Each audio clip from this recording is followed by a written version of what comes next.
এক ভাই প্রশ্ন করেছেন, ভালো পশু কেনার পর দোষ ত্রুটি যদি বের হয় তাহলে তার হুকুম কি?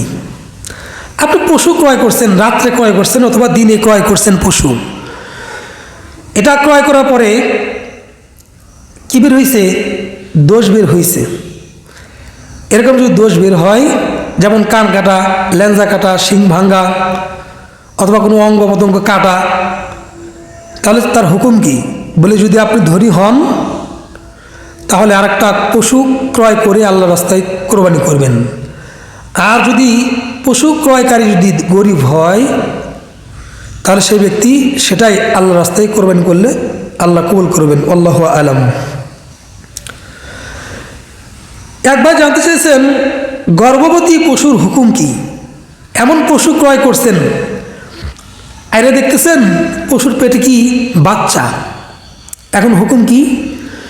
বলো, এই পশু জবাই করবেন, জবাই করার পর যদি দেখেন যে পেটের মধ্যে যে বাচ্চা এটা জীবিত আছে, তাহলে সেই বাচ্চাটাকেও জবাই করে দিবেন, জবাই করে এর সাথে গোশত মিলাইবেন। আর যদি অনেক ওলামা একরাম বলেছেন,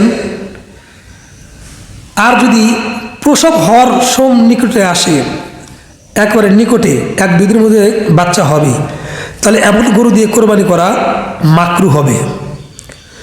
এজন্য এমন গরু ক্রয় করা থেকে বেঁচে থাকবো। দেখে শুনে আমরা কি করব? ক্রয় করার চেষ্টা করব।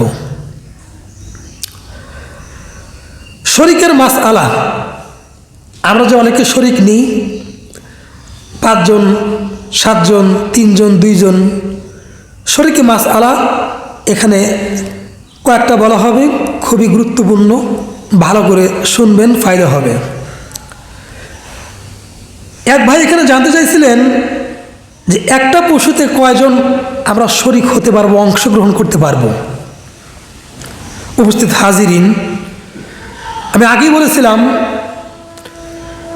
দুম্বা, ভেড়া, ভেড়ি, বকরি, ছাগল, এগুলো যেগুলো বলছিলাম, এইগুলো প্রায়তে শুধু একজন শুধু আপনি অংশগ্রহণ করতে পারবেন। আর উট, মহিষ, গরু, এর মধ্যে 7 জন পর্যন্ত মানুষ অংশগ্রহণ করতে পারবেন। 7 জনের নিচে 5 জন 4 জন 6 জন নিতে পারবেন, কিন্তু 7 জনের উপরে আপনি অংশগ্রহণ করতে পারবেন না। অংশগ্রহণ করলে কোরবানি সই হবে না।